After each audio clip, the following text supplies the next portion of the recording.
Daniel Fernández es el presidente de la Cámara Marítima y Portuaria de Chile, CAMPORT, y está con nosotros aquí. Bienvenido, Daniel. Hola Ramón, buen día a todos. Muchas gracias por estar con nosotros esta mañana. Y bueno, partamos por lo último, ¿no? Referencia del presidente en el discurso, ¿esperaban más? ¿Quedaron cortos? ¿O lo importante es lo que se concreta más que las palabras de los discursos? Yo creo que tenemos un problema de foco hoy día en materia de puertos. Hablamos mucho de Chancay y mucho de San Antonio como dos gigantes, y parece que nos olvidamos un poco que tenemos puertos hoy día operando y que tienen concesiones y que estas se vencen muy luego. Y nosotros creemos que ahí es donde hay que poner el foco. Primero porque hay un plazo que se va a cumplir, la ley establece que los contratos no se pueden prorrogar.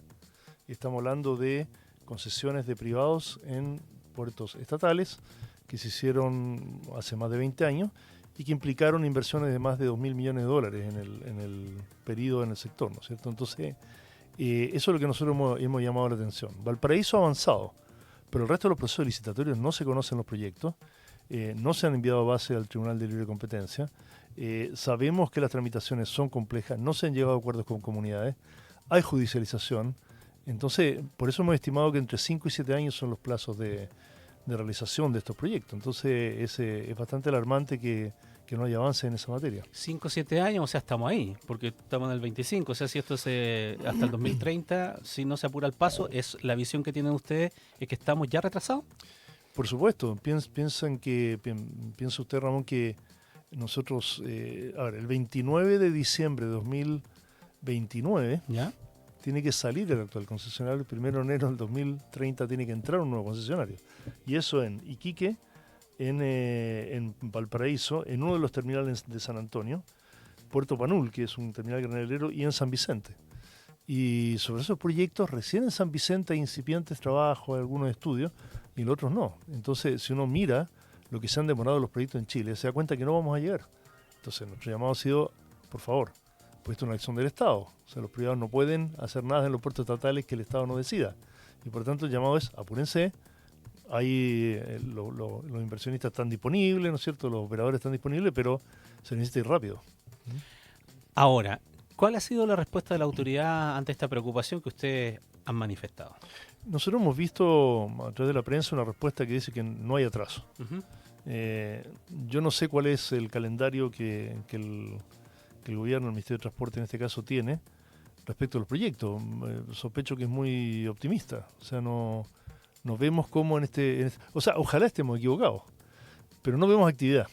Entonces, si 4 o 5 años antes de entregar la concesión, 4 años y medio de entregar la concesión, no hay proyecto conocido y visible, cuál es la ampliación, qué cantidad de grúa, qué pasa con los accesos, y luego de definirse eso, tiene que hablarse con las comunidades, hacerse un estudio de impacto ambiental, enviarse base al Tribunal de Libre Competencia, que toma entre 1 y 2 años para aprobarla, todo esto de acuerdo a la ley.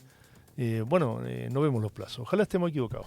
A ver, pero el proceso significa las nuevas concesiones que tengan que otorgarse necesariamente obras que son de ampliación y que, por decirlo de alguna manera, para entenderse, significan hacer todos estos estudios, porque uno podría decir, bueno, a lo mejor la autoridad está pensando en concesionar sin hacer muchas más obras, sencillamente. Por lo tanto, ahí uno entendería que tal vez el plazo es más corto, ¿o no? Bueno, no, ese es un muy buen punto. Usted tiene razón, Ramón, perfectamente, puede suceder. No creemos que pensar en 30 años más una concesión, porque la nueva concesión, que parte del 2030, termina el 2060. Entonces yo no puedo creer que en 30 años no haya que hacer ninguna inversión en algún puerto. Ahora, en algunos serán mayores que en otras. En algunos habrá que cambiar grúas, ¿no es cierto? Habrá que modificar acceso y en otros habrá que hacer inversiones fuertes. Se habla del corredor bioceánico, pero Iquique no está en condiciones de atender la posible demanda de la que se habla. El puerto de San Antonio tiene para muchos años todavía. Tal vez una clarificación que yo creo que es importante. El puerto de gran escala de San Antonio se ubica al sur del actual puerto de San Antonio. ¿Ok? Entonces, los actuales terminales, que son 3 en realidad, ¿no es cierto? Uno operado por Dubai Ports, otro operado por SAM y el otro que es Muelle Panul. Esos 3 terminales están en la ubicación actual de San Antonio. Bueno, esos vencen en el 2030, 2 de ellos. Hay que renovarlos, 2030 está al lado. Puerto San Antonio de gran escala, que está al sur de este lugar, puede que tome, no sé, 10, 20, no sé. Es un proceso que se ha demorado mucho y que es bastante largo. Y el otro punto que quería precisar es que es muy importante para los inversionistas conocer no solo el proyecto propio al cual quieren postular, sino los otros proyectos que van a ser la competencia de ellos. Claro. ¿Me entiendes? O sea, si yo licito el 2030 el puerto de Valparaíso, o sea, y no tengo claro qué va a pasar en San Antonio, ¿qué proyecto, qué propuesta presento? ¿Qué tarifas cobro? ¿Qué inversiones comprometo? Cuando en realidad no sé otro puerto que puede vencerse el 2033 o 2034. Yo necesito conocer. Si en Valparaíso, pongámoslo al revés, si en Iquique voy a invertir el 2030, yo necesito saber qué va a pasar en Antofagasta el 2034. Porque eso condiciona la forma en que yo voy a recuperar mi inversión. Entonces, no es solamente que se vence este proyecto, hay que tener un panorama global de cuál sería la planificación de las inversiones en todos estos puertos para que los inversionistas tengan un mapa claro en el cual invertir. Ahora, entre estos inversionistas, ¿la preocupación es creciente o hay ya alguna manifestación respecto de pensar si los tiempos están dando como para seguir presentes, por ejemplo, en el país, los que ya están, digo? Bueno, no sé, yo represento a la Cámara Marítima Portuaria. Evidentemente esto que estoy contando es una conversación entre los socios. No es que yo vine aquí, ¿no es cierto? Se me ocurre, me desperté con hay un problema, hay una emergencia y vengo a hablar. No, esto es algo que hemos discutido mucho. En la Cámara Marítima Portuaria están como socio la naviera Maersk, la naviera Mediterranean Shipping Company, Hapag-Lloyd, el Grupo Ultramar, y luego están Dubai Ports, SAAM, es decir, son enormes compañías a nivel mundial y que están preocupadas de no saber exactamente cuándo son estos procesos. Imagínense, Ramón, para una compañía como Maersk o Hapag-Lloyd o Mediterranean que atiende, ¿no es cierto?, itinerarios en Chile, no saber qué pasa el 2030 con los puertos de destino donde ellos movilizan la carga. Entonces, esa es la preocupación principal. Esto se mezcla con la discusión, Daniel, que está en otros ámbitos de la inversión, pero en términos generales de que además los procesos propiamente tal, más allá después de la decisión política de hacer una licitación y todo, de iniciar una inversión y tener el inversionista y cerrar el trato, que después el proceso propiamente tal también se demora mucho, lo que se ha llamado la famosa permisología. Pero por supuesto, por supuesto.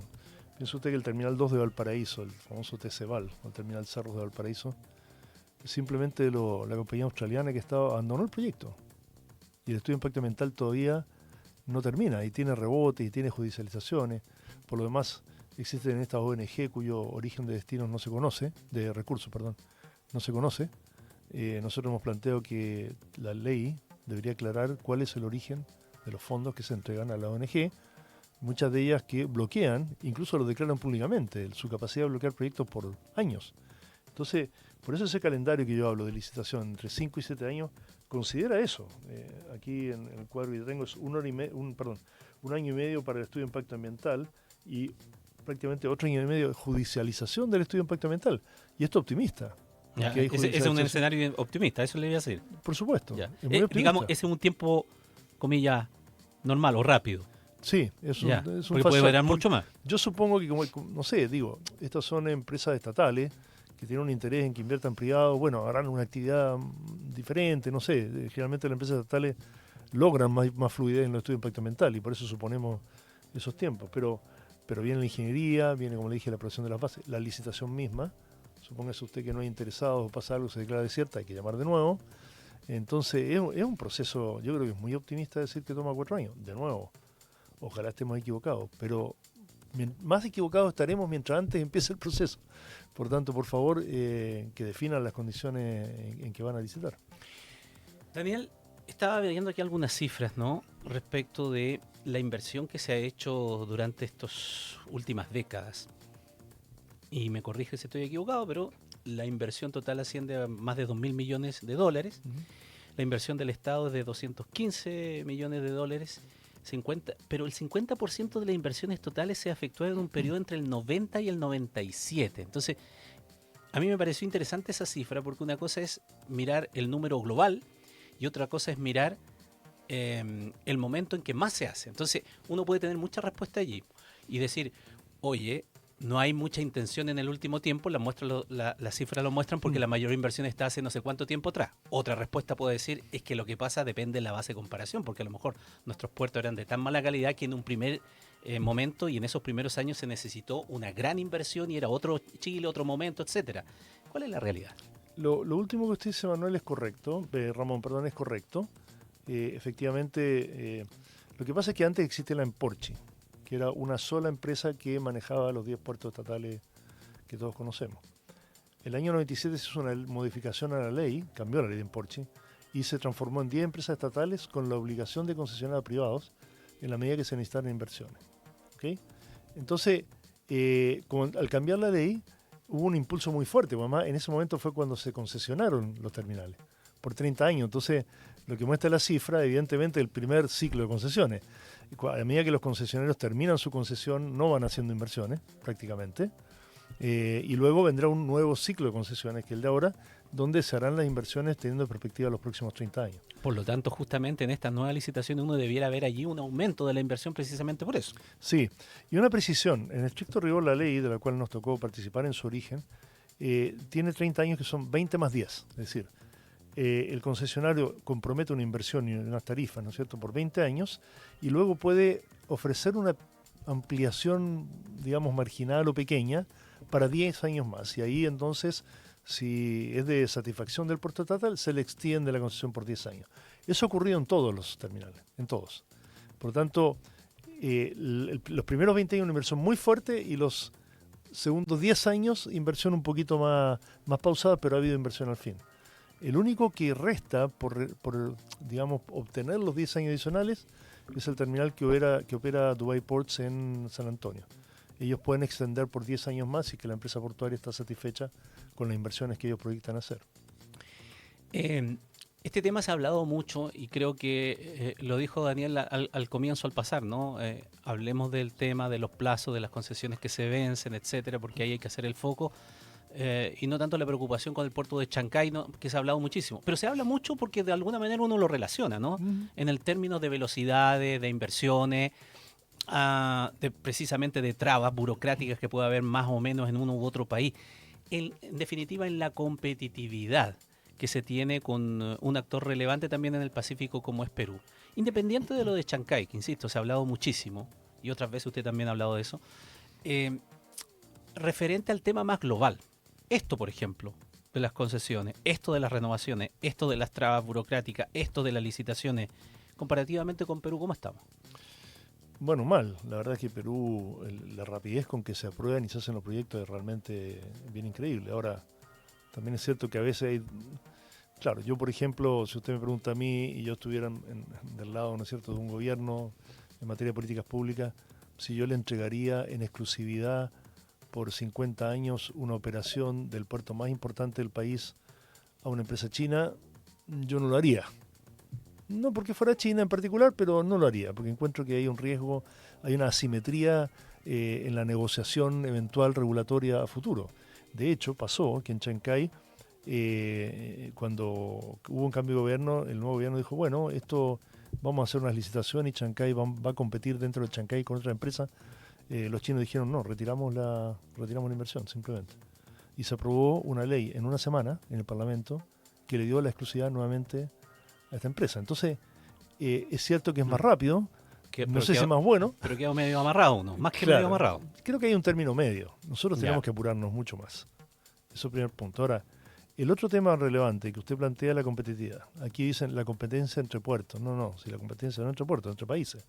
Es decir, si usted exporta arándanos por Chile, porque es un productor chileno, y sus arándanos van a, no sé, a la zona costa oeste de Estados Unidos, los arándanos van a llegar. El problema es que Perú también exporta arándanos, está ya más cerca, desde el punto de vista de la ruta, ¿no es cierto? Y más encima tiene un puerto eventualmente más eficiente, con buques de mayor escala. Uno dice, cuidado, los arándanos chilenos van a tener una competencia complicada. Al puerto no es que le dé lo mismo, pero el puerto va a mover igual, los arándanos va a cobrar su tarifa, la naviera va a llegar, la carga se va a mover. Lo mismo de importación. Si usted importa un refrigerador en Chile, a un puerto que eventualmente esté un poco congestionado y que tiene una ruta que está más abajo de Perú respecto a China, evidentemente el refrigerador va a ser más caro en Chile que en Perú. Y eso implica costo interno, implica inflación. Entonces, sí hay una competencia entre países, eficiencia entre países. Y la infraestructura es una forma útil de mejorar la eficiencia del país. completo, mejorar la competitividad del país. Y esa es la mirada que hay que tener. Ahora, porque Perú haga un puerto como Chancay, bueno, si lloramos sobre la leche derramada y no hacemos lo que tenemos que hacer, tenemos problemas logísticos graves también en los accesos. A eso quería llegar, a los problemas logísticos que están relacionados con qué. Con trabas de otra naturaleza, solamente de infraestructura, porque por mucho tiempo hemos destacado que en nuestro país, si comparamos carreteras, qué sé yo, con nuestros vecinos, no solamente Perú, otros, sino que en la región, siempre, desde un tiempo a esta parte, nos hemos sentido orgullosos y lo hemos destacado. De hecho, cuando se habla de inversionistas que vienen al país, destacan eso también. La pregunta es, ¿cuál es el problema logístico que estamos presentando en los puertos? ¿Es un problema también de carretera, de cómo llegar, de última milla, de qué? Yo creo que el sistema de autopista ha sido súper exitoso y yo creo que es reconocido mundialmente y efectivamente tenemos carreteras de buen estándar con niveles de congestión razonables. Claro, si usted me dice el fin de semana largo de... bueno, está bien, hay momentos, ¿no es cierto? Esto de free flow ha mejorado mucho con las barreras, me refiero al cobro de peaje, pero el problema está en el acceso a las ciudades. Esas carreteras terminan en una ciudad y dentro de la ciudad se produce la congestión de los camiones y los impactos ambientales que eso tiene. El Valparaíso resolvió eso razonablemente bien en su época con un túnel que entra al Muelle Barón, en la zona del Muelle Barón, y también en la salida que se llama Camino de la Pólvora, ¿no es cierto?, con el CEAL arriba. Bueno, ese tipo de soluciones no existen en otros puertos, no existe en San Antonio, no existe en Iquique, Antofagasta está intentando algo, pero el último, no diría la última milla, que es como la entrega del paquete en la casa, pero los últimos 10 kilómetros, digamos, no están bien. O sea, se llega ahí, pero después la entrada a la ciudad es complicada. Y yo creo que en las licitaciones de una autopista de esa escala, tiene que considerarse adicionalmente los últimos tramos, es decir, un túnel en la ciudad o lo que haya que hacer para que los camiones lleguen directamente al puerto. Ya, pero esa inversión tiene que conversar, por ejemplo, con lo que estamos hablando, con la concesión posterior, que es propiamente del puerto. Bueno, pero si es todo, claro, es todo parte. Al final el contenedor no le importa, digamos, lo que necesita es fluir rápido, digamos, no le importa quién es responsable, en qué momento. Tiene que fluir rápido y eso no pasa. Ahora, hay un elemento puntual también que tiene que ver con la zona central, productos de importación, que es que los camioneros hacen 2 de los 3 turnos. Antes nosotros teníamos, los puertos operan 24/7. Los servicios públicos en los puertos no, lo cual es un problema. El SAC, aduanas, PDI. Ahí tenemos un tema de reforma del estatuto administrativo que debería permitir operar 24/7. El puerto opera 24/7, pero los camiones llegan en 2 turnos. Sacan la carga en 2 turnos. ¿Por qué sucede eso? Porque el turno nocturno es muy peligroso. Ha habido robo, ha habido secuestros de camiones y de choferes. Y yo entiendo a los camioneros, no es que yo empatizo con ellos, pero tenemos un problema grave. ¿Cómo puede ser que un tercio del tiempo, digamos, no tengamos cómo sacar la carga?